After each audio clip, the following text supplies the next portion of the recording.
ಲೋಕರಕ್ಷಕನಾದ ಯೇಸು ಕ್ರಿಸ್ತರ ನಾಮದಲ್ಲಿ ನಿಮ್ಮೆಲ್ಲರಿಗೆ ನನ್ನ ಹೃದಯಪೂರ್ವಕದಿಂದ ವಂದನೆಗಳನ್ನು ತಿಳಿಸ್ತಾ ಇದ್ದೀನಿ.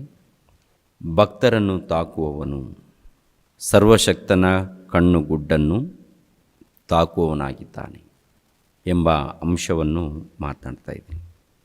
ಪ್ರಿಯರಾದ ದೇವರ ಮಕ್ಕಳಿರ, ಈ ವಚನ ಜಕರ್ಯ ಗ್ರಂಥ 2ನೇ ಅಧ್ಯಾಯ 8ನೇ ವಚನದಲ್ಲಿ ಇರುತ್ತೆ.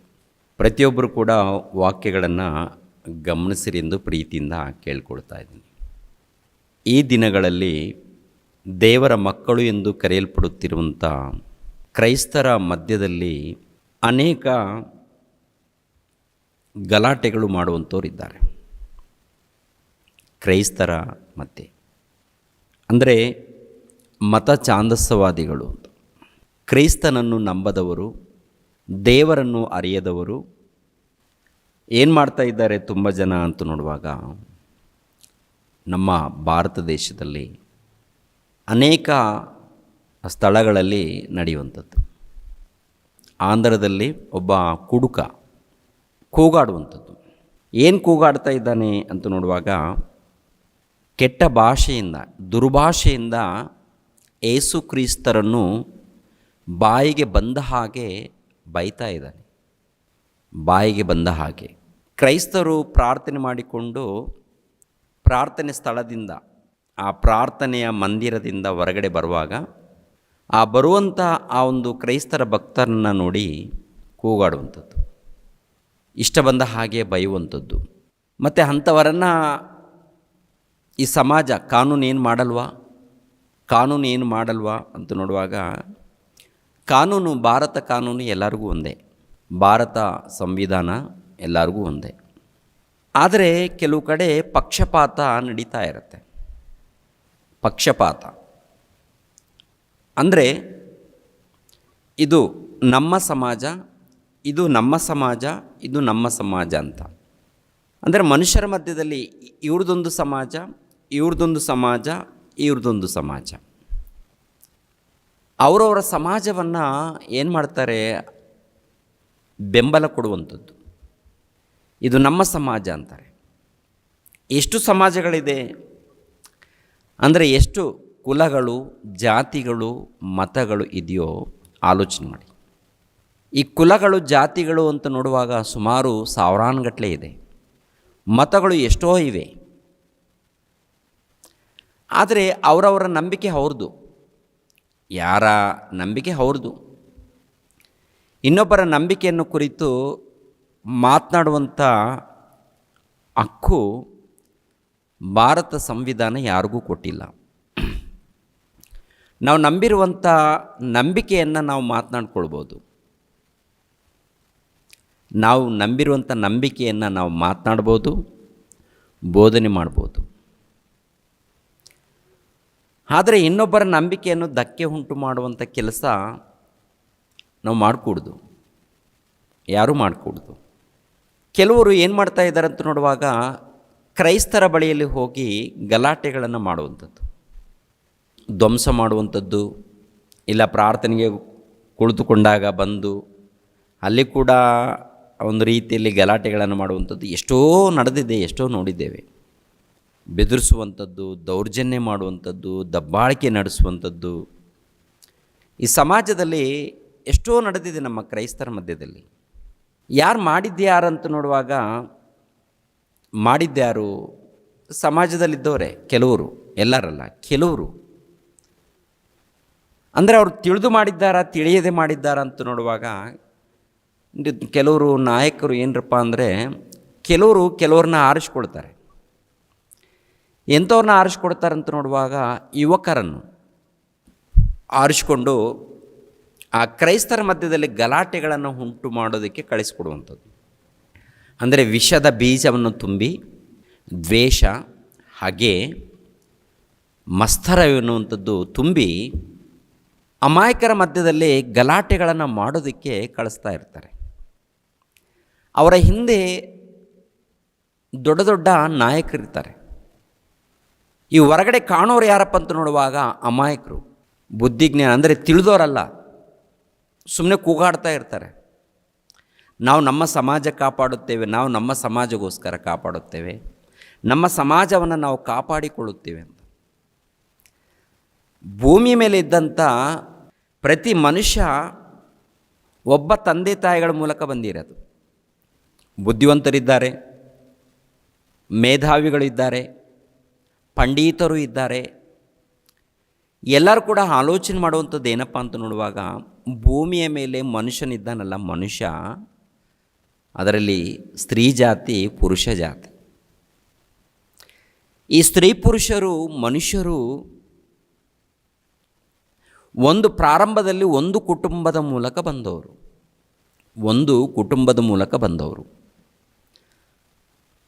ಈ ಭೂಮಿಯ ಮೇಲೆ ಸುಮಾರು 750 ಕೋಟಿಯಿಂದ 800 ಕೋಟಿ ಮಂದಿ ಮಾನವರಿದ್ದಾರೆ. ಇವರೆಲ್ಲರೂ ಬಂದದ್ದು ಒಂದು ಕುಟುಂಬದ ಮೂಲಕ, ಪ್ರಾರಂಭದಲ್ಲಿ ಒಬ್ಬ ಮನುಷ್ಯನ ಮೂಲಕ, ಆದಿಮಾನವನ ಮೂಲಕ. ನಮ್ಮ ಭಾರತ ದೇಶದಲ್ಲಿ ಇದ್ದವರಾಗಿರ್ಬೋದು, ಅಮೇರಿಕದಲ್ಲಿ ಇದ್ದವರಾಗಿರ್ಬೋದು, ಇಸ್ರೇಲ್ ದೇಶದಲ್ಲಿ, ಎಲ್ಲೇ ಆಗಿರ್ಬೋದು, ಟೋಟಲ್ ಪ್ರಪಂಚ ದೇಶದಲ್ಲಿದ್ದಂಥ ಸರ್ವ ಮಾನವರು ಸಾಕ್ಷಾತ್ತು ಆ ಪರಮಾತ್ಮನ ಮೂಲಕ ಬಂದಿದ್ದಾರೆ. ಆ ಪರಮಾತ್ಮನು ಒಬ್ಬನ ಮೂಲಕ ಭೂಲೋಕದಲ್ಲಿ ಎಲ್ಲರನ್ನೂ ಉಂಟು ಮಾಡಿದ್ದಾನೆ. ಈ ಭೂಮಿಯ ಮೇಲೆ ಎಷ್ಟು ಮಂದಿ ಮಾನವರಿದ್ದಾರೋ ಎಲ್ಲರನ್ನು. ಆದರೆ ಈ ಸಮಾಜ ಅಂದರೆ ಮಾನವ ಸಮಾಜ ಯಾವ ರೀತಿ ಅಭಿವೃದ್ಧಿ ಆಗ್ತಾ ಇದೆಯೋ, ಬೆಳೀತಾ ಇದೆಯೋ, ಅವಾಗ ಏನಾಗಿದೆ ಅಂತ ನೋಡುವಾಗ, ಇದೊಂದು ಸಮಾಜ ಅಂದರೆ ಇದೊಂದು ಜಾತಿ, ಇದು ಒಂದು ಕುಲ, ಇದೊಂದು ಕುಲ, ಆಮೇಲೆ ಇದಕ್ಕೊಂದು ಮತ ಅಂತೇಳಿ ನಮ್ಮ ಮಧ್ಯದಲ್ಲಿ ಏನು ಮಾಡಿದ್ದಾರೆ ಅಂತ ನೋಡುವಾಗ, ಅನೇಕ ಕುಲಗಳನ್ನು, ಅನೇಕ ಜಾತಿಗಳನ್ನು, ಅನೇಕ ಮತಗಳನ್ನು ತಂದು ನಮ್ಮ ಮಧ್ಯದಲ್ಲಿ ನಿಲ್ಲಿಸ್ಬಿಟ್ಟಿದ್ದಾರೆ. ನಾವೇನು ಮಾಡ್ತಾ ಇದ್ದೀವಿ ಅಂತ ನೋಡುವಾಗ, ಆಲೋಚನೆ ಮಾಡೋದು ಬಿಟ್ಟು ಗಲಾಟೆಗಳು. ಒಂದು ವೇಳೆ ಯಾರಾದರೂ ತಪ್ಪು ಮಾಡಿದ್ದಾರಾ? ತಪ್ಪು ಮಾಡಿದಾಗ ಕಾನೂನಿದೆಯಾ? ಅಂದರೆ ಕಾನೂನು ಮೇಲೆ ನಿಮಗೆ ನಂಬಿಕೆ ಇಲ್ವಾ? ಭಾರತ ಸಂವಿಧಾನ ಇದೆ ಅಲ್ವಾ? ಸರ್ಕಾರ ಇದೆ, ಕಾನೂನಿದೆ, ಕೋರ್ಟ್ಗಳು, ಕಚೇರಿಗಳು, ಅದ್ರ ಮೇಲೆ ನಂಬಿಕೆ ಇಲ್ವಾ? ನನಗೆ ಮಾತ್ರ ನಂಬಿಕೆ ಇದೆ. ಮೊಟ್ಟ ಮೊದಲು ತಂದೆಯಾದ ದೇವರ ಮೇಲೆ ನಂಬಿಕೆ ಇದೆ. ಎರಡನೇದಾಗಿ ಕಾನೂನು ಮೇಲೆ ನಂಬಿಕೆ ಇದೆ. ನೋಡಿ, ದೇವರ ವಾಕ್ಯವನ್ನು ಸಾರುವಂಥ ನಾವು ಏನ್ರಿ ಒಂದು ಸ್ಥಳದಲ್ಲಿ ಇಲ್ಲ ಮೀಟಿಂಗ್ ಅಲ್ಲಿ ಹೋಗ್ತೀವಿ, ಸುವಾರ್ತೆ ಸಾರ್ತೀವಿ, ಎಲ್ಲರಿಗೋಸ್ಕರ ಪ್ರಾರ್ಥನೆ ಮಾಡ್ತೀವಿ. ದೇವರು ಕರುಣಾಸಾಗರನು, ದಯಾಸಾಗರನು, ಪ್ರೀತಿ ಸ್ವರೂಪನು, ಅದೇ ಪ್ರಕಾರ ರೋಷ ಉಳ್ಳಾತನು. ದೇವರ ಪ್ರೀತಿ ಅರ್ಥ ಆಗಬೇಕಾದ್ರೆ ಟೋಟಲಿ ಜಗತ್ತನ್ನು ನೋಡಿ. ಈ ಜಗತ್ತನ್ನು ನೋಡಿದ್ರೆ ದೇವರ ಪ್ರೀತಿ ಅರ್ಥ ಆಗುತ್ತೆ. ನೋಡೋ ವಿಧಾನ ನಮಗೆ ಗೊತ್ತಿರಬೇಕು. ಕೆಲವರು ಜಗತ್ತನ್ನು ನೋಡಿದ್ದಾರೆ. ಜಗತ್ತನ್ನು ನೋಡಿ ಒಬ್ಬ ವಿಜ್ಞಾನಿ ಹೇಳಿರುವಂಥದ್ದು ಏನಪ್ಪ ಅಂತ ನೋಡುವಾಗ, ಮನುಷ್ಯನು ಮಂಗನಿಂದ ಮಾನವ ಅಂತೇಳಿ ಪರಿಚಯ ಮಾಡಿದ್ದಾನೆ. ಕೊನೆಯದಾಗಿ ಈ ಪ್ರಕೃತಿ ಕೊಡುಗೆ, ಈ ಪ್ರಕೃತಿಯಲ್ಲಿ ಏನೇನಿದೆಯೋ, ಮಳೆ ಆಗಿರ್ಬೋದು, ಇಲ್ಲ ಗಿಡಗಳು, ಹೂಗಳು, ಹಣ್ಣುಗಳು, ಇದೆಲ್ಲ ಕೂಡ ಈ ಪ್ರಕೃತಿಯ ಕೊಡುಗೆ ಅಂತ. ಮನುಷ್ಯರು ಕೂಡ ಪ್ರಕೃತಿಯ ಕೊಡುಗೆ ಅಂತ ಹೇಳಿದ್ದಾನೆ. ಯಾಕೆ ಈಗ ಹೇಳಿದ್ದಾನೆ ಅಂತ ನೋಡುವಾಗ, ದೇವರ ಮನಸ್ಸು ಅರ್ಥ ಆಗಲಿಲ್ಲ, ನೋಡುವಂಥ ವಿಧಾನ ಸರಿಯಿಲ್ಲ. ಜಗತ್ತನ್ನು ನೋಡಿದ ಮೇಲೆ ಈ ಜಗತ್ತಿನ ಹಿಂದೆ ದೇವರ ಮಹಾಶಕ್ತಿ ಇದೆ ಎಂದು ಗೊತ್ತಾಗಬೇಕು. ಅರ್ಥ ಮಾಡಿಕೊಳ್ಳದವರು ಒಬ್ಬೊಬ್ಬರು ಒಂದೊಂದು ರೀತಿಯಲ್ಲಿ ಪರಿಚಯ ಮಾಡಿದ್ದಾರೆ. ಮಂಗನಿಂದ ಮಾನವ ಅಂತ, ಮೀನು ಮೂಲಕ ಮಾನವ ಎಂದು, ಏಕಜೀವಿಯಿಂದ ಮಾನವ ಎಂದು, ಹೀಗೆ ಹಲವಾರು ರೀತಿಯಲ್ಲಿ ಈ ಸಮಾಜದಲ್ಲಿ ಪರಿಚಯ ಮಾಡಿದ್ದಾರೆ. ಆದರೆ ಪ್ರಿಯರಾದ ದೇವರ ಮಕ್ಕಳಿರ, ಸತ್ಯವೇದ ಗ್ರಂಥ ಎನ್ನುವಂಥದ್ದು ಇದೆ ನೋಡಿ, ಇದು ಸತ್ಯವೇದ ಗ್ರಂಥ. ಈ ಗ್ರಂಥದಲ್ಲಿ ದೇವರ ಪ್ರೀತಿಯನ್ನು, ತ್ಯಾಗವನ್ನು, ಅವರ ಕಷ್ಟವನ್ನು, ಅವರ ಸಂಕಲ್ಪವನ್ನು ಈ ಸತ್ಯವೇದ ಗ್ರಂಥದಲ್ಲಿ ದೇವರು ತನ್ನ ಭಕ್ತಾದಿಗಳ ಮೂಲಕ ಬರೆಸಿದ್ದಾರೆ. ಮತ್ತು ದೇವರ ಬಗ್ಗೆ ಗೊತ್ತಾಗಬೇಕಾದ್ರೆ ಈ ಜಗತ್ತನ್ನು ನೋಡಿ ಒಂದು ಸಾರಿ ಅಂತ ಹೇಳ್ತಾರೆ. ಒಬ್ಬ ಭಕ್ತನು ಹೇಳ್ತಾನೆ, ಟೋಟಲ್ ಈ ಜಗತ್ತನ್ನು ನೋಡಿದ್ರೆ ದೇವರ ಮಹಾಶಕ್ತಿ ಎಂಥದ್ದು ಗೊತ್ತಾಗುತ್ತೆ. ಸೂರ್ಯನನ್ನು ಕುರಿತು ಒಂದು ಸಾರಿ ಪರಿಶೋಧನೆ ಮಾಡು, ಚಂದ್ರನನ್ನು ಕುರಿತು ಒಂದು ಸಾರಿ ಪರಿಶೋಧನೆ ಮಾಡು, ಆಕಾಶವನ್ನು ಕುರಿತು ಒಂದು ಸಾರಿ ಪರಿಶೋಧನೆ ಮಾಡು, ಸಮುದ್ರವನ್ನು ಕುರಿತು ಒಂದು ಸಾರಿ ಪರಿಶೋಧನೆ ಮಾಡು, ಆಮೇಲೆ ನದಿಗಳನ್ನು ಕುರಿತು, ಆಮೇಲೆ ಮರಗಳನ್ನು ಕುರಿತು, ಹಣ್ಣುಗಳನ್ನು, ಹಂಪಲಗಳನ್ನು, ಸರ್ವ ಜೀವರಾಶಿಗಳನ್ನು ಕುರಿತು, ಎಲ್ಲವನ್ನು ಕುರಿತು ಪರಿಶೋಧನೆ ಮಾಡು, ನಿನ್ನ ಬುದ್ಧಿಗೆ ಗೊತ್ತಾಗುತ್ತೆ. ಆ ಮಾತು ಎಲ್ಲಿ ಬರೆಯಲ್ಪಟ್ಟಿದೆ? ರೋಮಾಪುರದವರಿಗೆ ಬರೆದ ಪತ್ರಿಕೆ. ರೋಮಾಪುರದವರಿಗೆ ಬರೆದ ಪತ್ರಿಕೆ 1ನೇ ಅಧ್ಯಾಯ ಏನ್ರಿ 20ನೇ ವಚನದಿಂದ ನೋಡೋಣ. 20ನೇ ವಚನದಿಂದ, ಹೇಗೆಂದರೆ ಕಣ್ಣಿಗೆ ಕಾಣದಿರುವ ಆತನ ಗುಣಲಕ್ಷಣಗಳು, ಅಂದರೆ ಆತನ ನಿತ್ಯ ಶಕ್ತಿಯು, ದೇವತ್ವವು ಜಗದುತ್ಪತ್ತಿ ಮೊದಲುಗೊಂಡು ಆತನು ಮಾಡಿದ ಸೃಷ್ಟಿಗಳ ಮೂಲಕ ಬುದ್ಧಿಗೆ ಗೊತ್ತಾಗಿ ಕಾಣುಬರುತ್ತದೆ. ಬುದ್ಧಿಗೆ ಗೊತ್ತಾಗಿ ಕಾಣುಬರುತ್ತದೆ. ನಿನ್ನ ಬುದ್ಧಿಗೆ ಗೊತ್ತಾಗತ್ತೆ ಅಂತೆ. ನೀನು ಮನಸ್ಸು ಕೊಟ್ಟು ಯೋಚನೆ ಮಾಡಿದಾಗ, ನೀನು ಮನಸ್ಸು ಹೃದಯದಿಂದ ನೀನು ವಿಚಾರ ಮಾಡಿದಾಗ ದೇವರು ಅರ್ಥ ಆಗ್ತಾರೆ. ಮನಸ್ಸು ಬಿಚ್ಚಿ, ಹೃದಯ ಬಿಚ್ಚಿ ಎಲ್ಲಿ ವಿಚಾರ ಮಾಡ್ತೀಯಾ? ಈ ಜಗತ್ತನ್ನು ನೋಡು ಒಂದು ಸಾರಿ. ಸೂರ್ಯನು ದಗದಗ ಉರಿತಾ ಇದ್ದಾನೆ. ಕೋಟ್ಯಾನುಕೋಟಿ ವರ್ಷಗಳಿಂದ ಅಂದಿನಿಂದ ಇಂದಿನವರೆಗೆ ಉರಿತಾ ಇದ್ದಾನಂದರೆ ಆ ಉರಿಯುವಂಥ ಪದಾರ್ಥ ಏನು? ಉರಿಯುವಂಥ ಪದಾರ್ಥ ಏನು? ನಿನ್ನ ಮನೆಯಲ್ಲಿ ಗ್ಯಾಸ್ ಬಳಸ್ತಾ ಇದೆಯಾ? ಗ್ಯಾಸನ್ನು ಬಳಸ್ತಾ ಇದೆಯಾ? ಆ ಗ್ಯಾಸ್ ಮೂಲಕ ಅಡಿಗೆಗಳನ್ನು ಮಾಡಿಕೊಳ್ತೀಯ ನೀನು.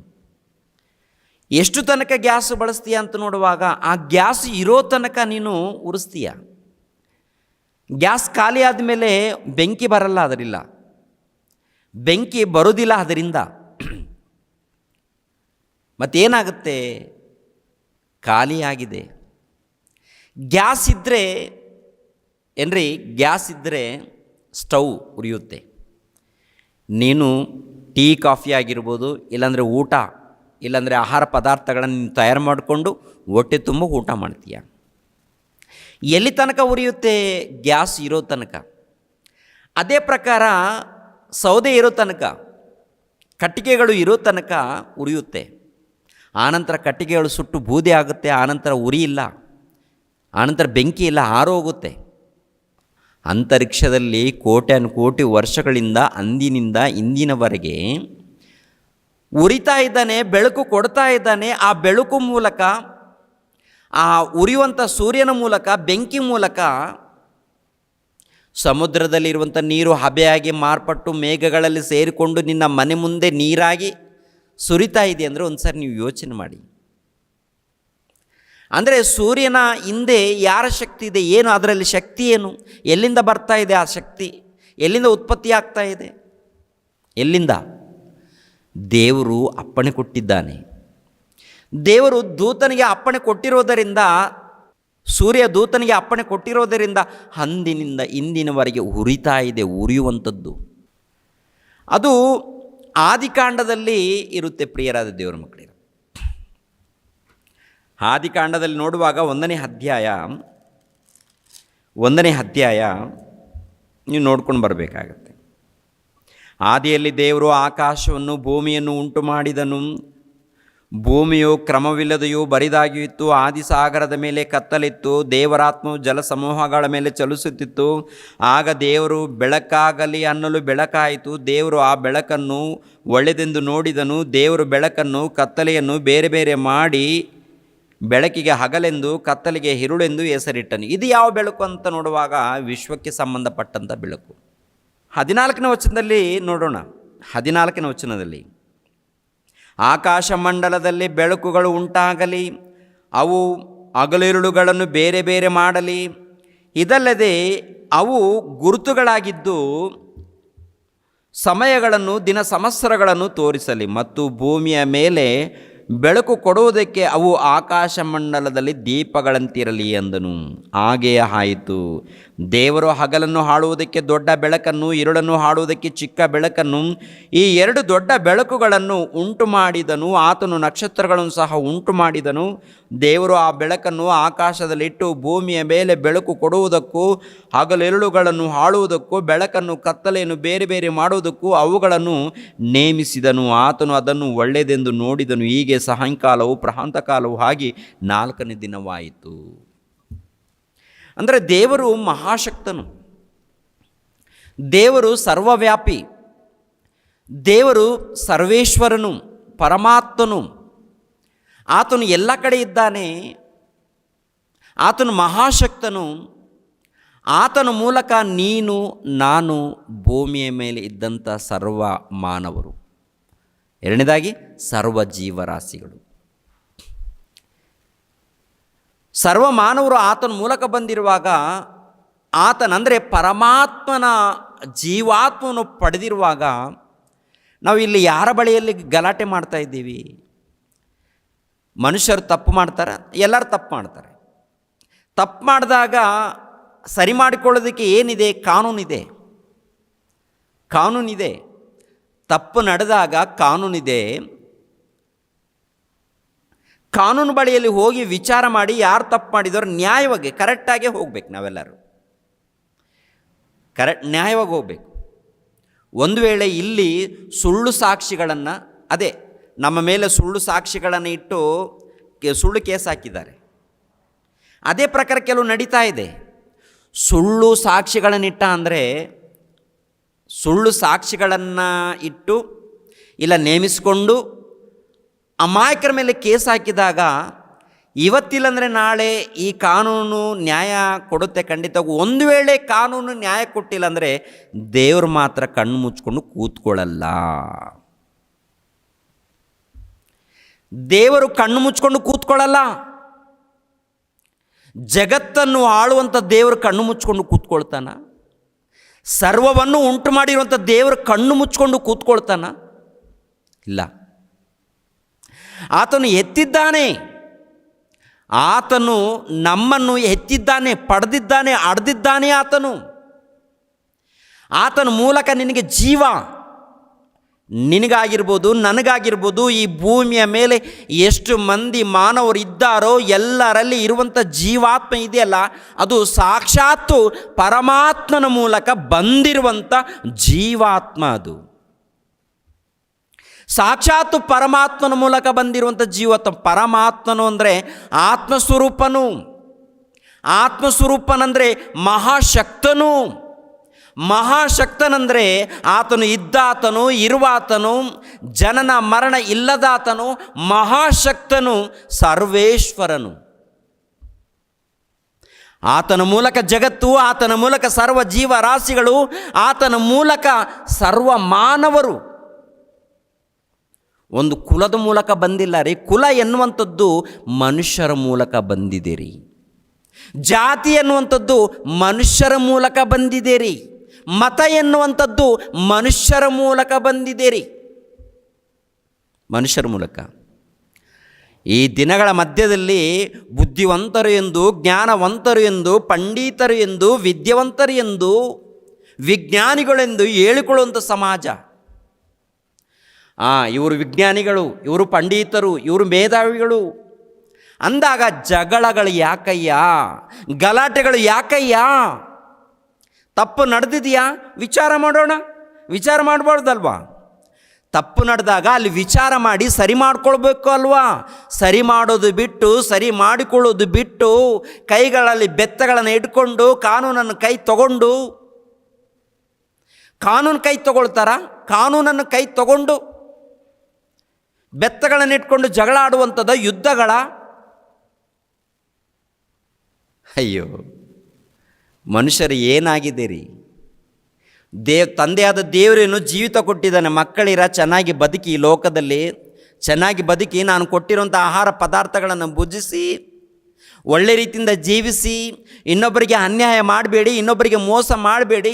ನೀವು ಭೂಲೋಕದಲ್ಲಿ ಬದುಕಿ ಅಂತ ದೇವರು ಆಯುಷ್ಕಾಲವನ್ನು ಕೊಟ್ಟಾಗ, ಬದುಕನ್ನು ಕೊಟ್ಟಾಗ, ಈ ಬದುಕಿನಲ್ಲಿ ಅರ್ಥವನ್ನು ತಿಳಿದುಕೊಳ್ಳದೆ ಒಬ್ಬೊಬ್ಬರು ಹೇಗಾಗಿದ್ದಾರೆ ನೋಡಿ, ಹೇಗಾಗಿದ್ದಾರೆ ನೋಡಿ.